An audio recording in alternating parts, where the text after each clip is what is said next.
WhatsApp क्या हाल चाल खैरियत है? As you know, your guys here in front of your eyes, Mr. JS Kabir. Title देकर आज समझ गए होंगे आज का टॉपिक किसके बारे में है। So this video is for those who have newly admitted in 9th class. So I am starting.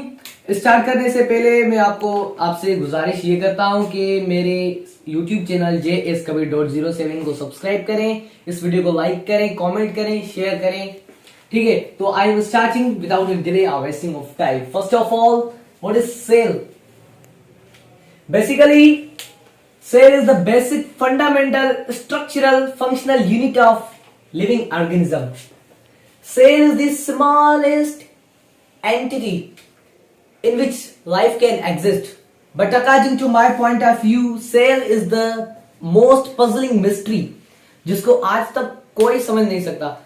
कि सेल को आज तक कोई नहीं समझ सका कि बहुत सारे साइंटिस्ट के पोस्टुलेट्स है, उनकी कंट्रीब्यूशन है, जैसे Antonie Van Leeuwenhoek, Aristotle, Jean Baptiste de Lamarck, Rudolf Virchow, Matthias Schleiden और ट्यूडर शिवान जैसे। बट फाइनली 1665 में रॉबर्ट हुक नाम बायोलॉजिस्ट ने हनीकॉर्प के स्मॉलेस्ट कंपार्टमेंट से सेल को डिस्कवर किया और उसको नाम दिया सेल्यूलाई। अब हम उसको अपनी स्टडी के हिसाब से उसको सेल पुकारते हैं। साइटोप्लाज्म, अगर हम सेल की स्ट्रक्चर की बात करें तो न्यूक्लियस वो एक ऑर्गेनल है, इट इज एन ऑर्गेनल। ये सेल मेम्ब्रेन है और इसके जो बीच में न्यूक्लियर एनवेलप या न्यूक्लियर मेम्ब्रेन के इसके और सेल मेम्ब्रेन के बीच में जो भी स्पेस है इसको हम कहते हैं साइटोप्लाज्म। साइटोप्लाज्म को हम जेली लाइक सब्सटेंस कहते हैं, सेमी विस्कोस भी कहते हैं, मींस सेमी डेंसर, और उसके अलावा हम इसको कहते हैं सेमी ट्रांसपेरेंट। ठीक है, साइटोप्लाज्म को साइट कही जाती है। Cytoplasm it is a region where metabolic activities और बायोलॉजिकल केमिकल रिएक्शंस अकर।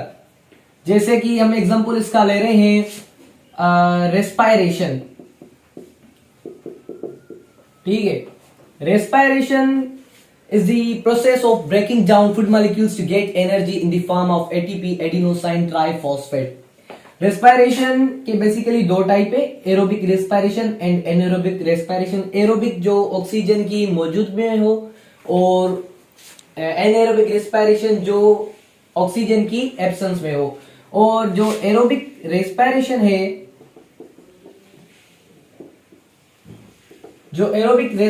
है, उसके 3 स्टेप्स होते हैं मेजर, ग्लाइकोलाइसिस और क्रेब्स साइकिल और ईटीसी, इलेक्ट्रॉन ट्रांसपोर्ट चेन। ठीक है जी। Cell membrane, many cells are enclosed by membranes। ठीक है, जैसे मैंने आपको बताया ये सेल मेम्ब्रेन है, इसको हम प्लाज्मा मेम्ब्रेन भी कहते हैं और सेल मेम्ब्रेन भी कहते हैं। ये क्या करती है? ये सेल को प्रोटेक्ट करती है, शेप देती है, और उसके अलावा जो इनर प्रोटोप्लाज्म है या साइटोप्लाज्म है उसे प्रोटेक्ट करती है आउटर या एक्सटर्नल फ्लक्चुएशन से या आउटर एटमॉस्फेयर से। ये बना हुआ है बेसिकली फॉस्फोलिपिड्स का। Phospholipid means it is arranged as, अगर हम इसको इलेक्ट्रॉन माइक्रोस्कोप में एग्जामिन कर रहे हैं, ऑब्जर्व कर रहे हैं कि इसकी शेप कुछ इस तरह से है।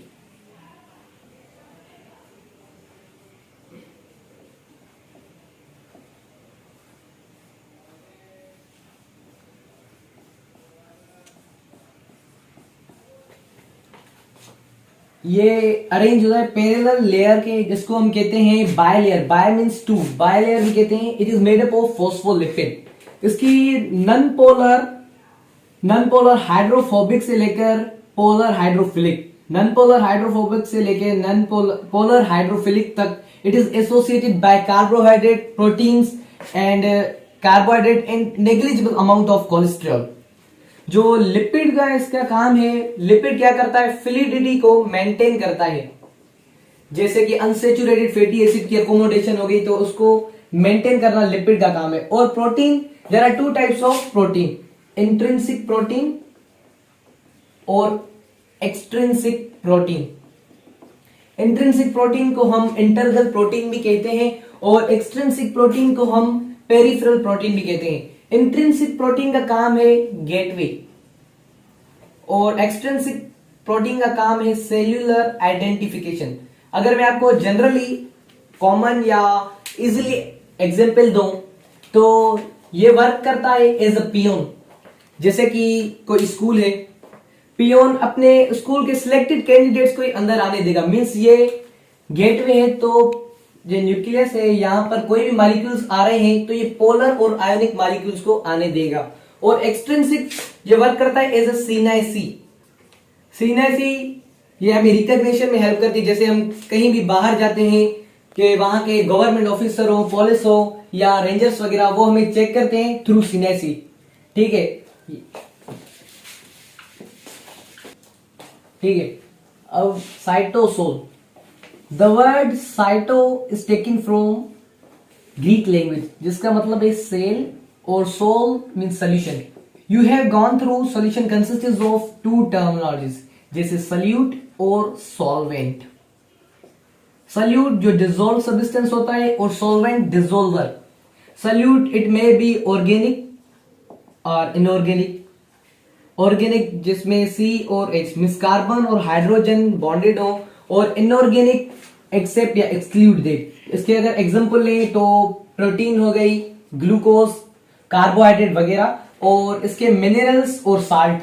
सॉल्वेंट जिसे आप जानते हैं H2O water, dihydrogen monoxide, it is the universal and biological solvent. इसका मैंने एग्जांपल आपको पहले बताया, ग्लाइकोलाइसिस। ग्लाइकोलाइसिस मींस ग्लूकोज और lysis break down of glucose. It occurs in cytoplasm. मैंने आपको बताया था साइटोप्लाज्म में ये एक रीजन है जहां पर केमिकल एक्टिविटीज होती रहती है, मेटाबॉलिक एक्टिविटीज। तो साइटोसोल सेल साइटोप्लाज्म में होता है। ठीक है, उसके अलावा cytoskeleton. Cyto means cell, skeleton means frame, जो सेल को शेप दे और उसको प्रोटेक्ट करे। ठीक है, ये बना होता है दो टाइप्स का, जैसे माइक्रोट्यूब्यूल और माइक्रोफिलामेंट। ठीक है जी, माइक्रोट्यूब्यूल ट्यूबुलिन प्रोटीन का बना होता है और माइक्रोफिलामेंट एक्टिन प्रोटीन का। And negligible amount of myosin. Actin और मायोसिन प्रोटीन हमारी मसल्स में भी मौजूद होते हैं। इसका जो शेप होता है सिलेंड्रिकल होलो टाइप होता है, पाइप लाइक।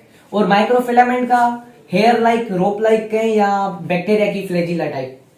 ये सेल को या सेल मेम्ब्रेन को हेल्प करता है उसका शेप मेंटेन करने में, और माइक्रोफिलामेंट हेल्प करता है उसका शेप चेंज करने में।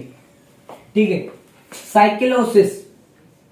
Cytoplasm exhibits active streaming in the inner side of cell. It is called cyclosis.